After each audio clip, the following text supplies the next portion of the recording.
কবির কথা, কবিতার কথা, প্রথম পর্ব। এই পর্বের বিষয় কবি হুমায়ুন আজাদ।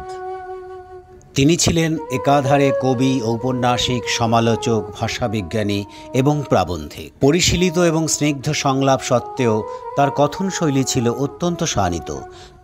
প্রায় ৭০টির বেশি বই লিখে গেছেন তিনি। তার প্রকাশিত তৃতীয় কাব্যগ্রন্থের নাম সবকিছু নষ্টদের অধিকারে যাবে। তার সংলাপ এবং সৃষ্টির জন্য তাকে যে চরম মূল্য দিতে হতে পারে সে কথা তিনি বোধহয় সঠিক অনুমান করতে পেরেছিলেন। তিনি লিখে গেছেন, আমি সম্ভবত খুব ছোট্ট কিছুর জন্য মারা যাব, ছোট্ট ঘাস ফুলের জন্যে, একটি টলমল শিশির বিন্দুর জন্যে। আমি হয়তো মারা যাব চৈত্রের বাতাসে উড়ে যাওয়া একটি পাপড়ির জন্যে, এক ফোঁটা বৃষ্টির জন্যে। এই কবির প্রতি শ্রদ্ধা জানিয়ে এই পর্বে রইল তার বিখ্যাত কবিতা সব কিছু নষ্টদের অধিকারে যাবে। আমি জানি সব কিছু নষ্টদের অধিকারে যাবে। নষ্টদের দানব মুঠোতে ধরা পড়বে মানবিক সব সংঘ পরিষদ। চলে যাবে, অত্যন্ত উল্লাসে চলে যাবে এই সমাজ সভ্যতা সমস্ত দলিল। নষ্টদের অধিকারে ধুয়ে মুছে যেরকম রাষ্ট্র আর রাষ্ট্রযন্ত্র দিকে দিকে চলে গেছে, নষ্টদের অধিকারে চলে যাবে শহর, বন্দর, ধানক্ষেত, কালো মেঘ, লাল শাড়ি, সাদা চাঁদ, পাখির পালক, মন্দির, মসজিদ, গির্জা, সিনেগগ, পবিত্র প্যাগোডা। অস্ত্র আর গণতন্ত্র চলে গেছে, জনতাও যাবে।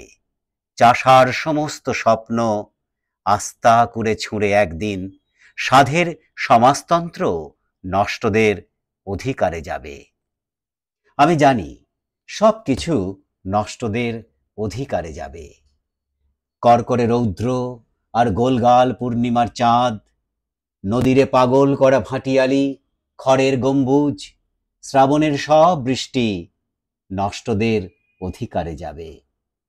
রবীন্দ্রনাথের সব জ্যোৎস্না আর রবিশঙ্করের সমস্ত আলাপ, হৃদয় স্পন্দন, গাথা ঠোঁটের আঙুর, হাই ঘরিণীর মাংসের চিৎকার, মাঠের রাখাল, কাশবন একদিন নষ্টদের অধিকারে যাবে।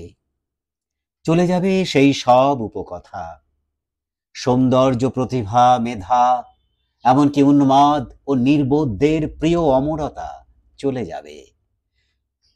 কিশোরীরা চলে যাবে, আমাদের তীব্র প্রেমিকারা ওষ্ঠ আর আলিঙ্গন ঘৃণা করে চলে যাবে, নষ্টদের উপপত্নী হবে।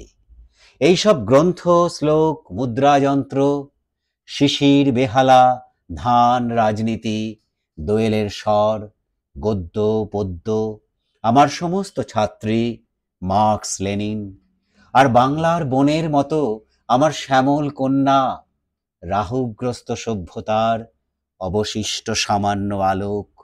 আমি জানি তারা সব নষ্টদের অধিকারে যাবে।